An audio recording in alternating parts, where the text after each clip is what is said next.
Hello friends. आज की video में हम देखेंगे समांतर श्रेणी का प्रश्न। तो चलिए वीडियो स्टार्ट करते हैं। देखिए, ये हमारा क्वेश्चन है। ठीक है, ये जो क्वेश्चन है ये समांतर श्रेणी का क्वेश्चन है। और क्वेश्चन क्या कह रहा है, ध्यान से सुनिए। कह रहा है समांतर श्रेणी 2 7 12 डैश डैश डैश का 10 पदों तक का योगफल ज्ञात कीजिए। ठीक है, देखिए ये कोई समांतर श्रेणी है, इसका 10 पदों तक का योगफल ज्ञात करना है। ठीक है, तो सबसे पहले हम क्या करते हैं कि जो क्वेश्चन में दे दिया गया है उसको हम नोट कर लेते हैं। ठीक है, इसमें क्या दिया है, इसमें दिया है प्रथम पद, तो इसको हम कहते हैं ए, यानी कि ए बराबर हमारा होता है प्रथम पद। तो ए बराबर क्या है, 2 है। ठीक है, इसके बाद से डी होता है, डी बराबर क्या होता है, सारवंतर, यानी कि सारवंतर को हम डी कहते हैं।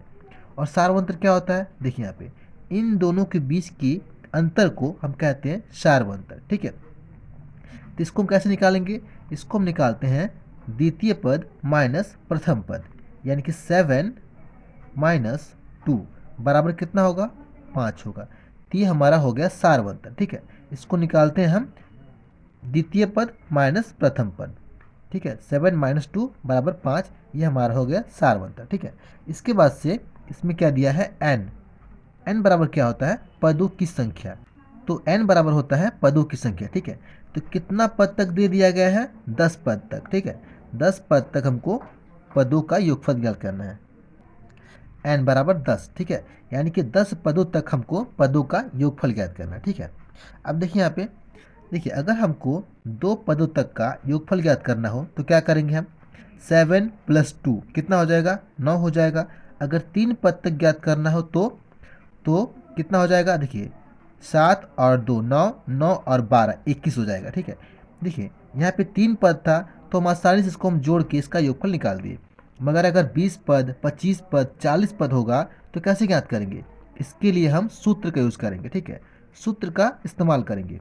सूत्र क्या है, देखिए सूत्र है एस एन बराबर एन बट्टा 2 बड़ा कोष्ठ 2a प्लस छोटा कोष्ठ में n माइनस 1 कोष्ठ बंद, फिर d और ये बड़ा कोष्ठ।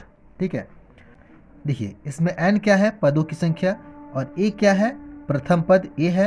इसके बाद से यहाँ पे n है, पदों की संख्या, और d क्या है, d है सारवंतर। ठीक है, अब इन सब का मान हम इसमें रख के क्या करेंगे, हम 10 पदों तक का योगफल ज्ञात करेंगे। ठीक है, देखिए इस सूत्र से हम चाहे जितना पद का योगफल ज्ञात करना हो आसानी से हम ज्ञात कर सकते हैं। तो चलिए इन सब का मान रख के हम 10 पदों तक का योगफल ज्ञात करते हैं।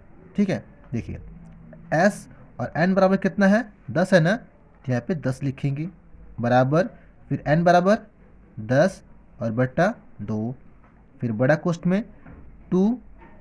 देखिए इन दोनों के बीच में क्या होता है, गुणा होता है। ठीक है, तो गुणा लिखेंगे। इसके बाद से ए का मान कितना है, 2 है, तो 2 लिखेंगे।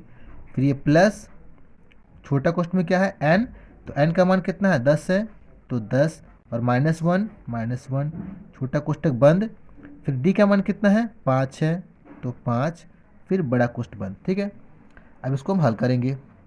देखिए ये एस 10 बराबर, देखिए यहाँ पे इस 10 में 2 से भाग है ना, तो 10 में 2 से भाग देंगे तो कितना होगा, 5 होगा, 2 5 10, तो 5।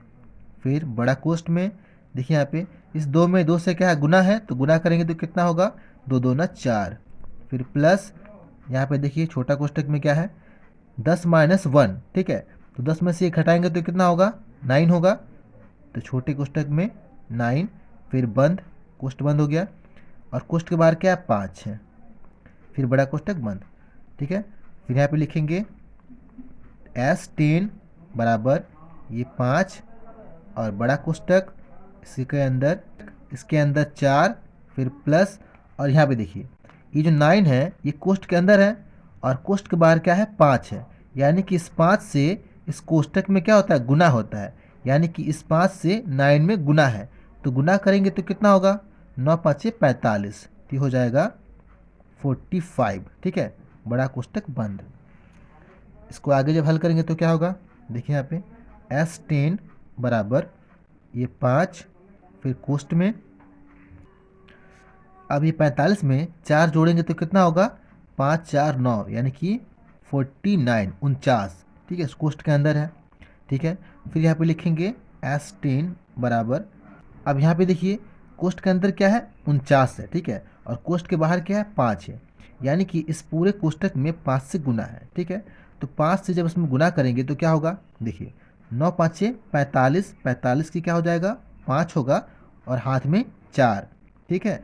फिर 5 चौके 20, 20 4 24, यानी कि 245, यानी कि 10 पदों का जो योगफल होगा वो हो जाएगा 245। ये हमारा आंसर हो जाएगा, ठीक है, ये हमारा आंसर हो जाएगा।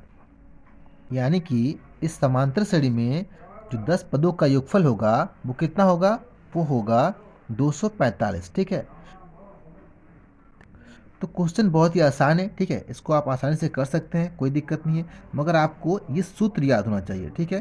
तो इस सूत्र को आप एकदम याद कर लीजिए, ठीक है, ताकि आप इस तरह के क्वेश्चन आसानी से कर सकें। तो इस वीडियो में इतना ही फ्रेंड्स, अगर वीडियो आपको पसंद आई हो तो वीडियो को लाइक करें, चैनल को सब्सक्राइब करें, ताकि मेरा आने वाला वीडियो आप तक पहुंच सके, और शेयर ज़रूर करें, शेयर करना बिल्कुल ना भूलें। Thank you friends.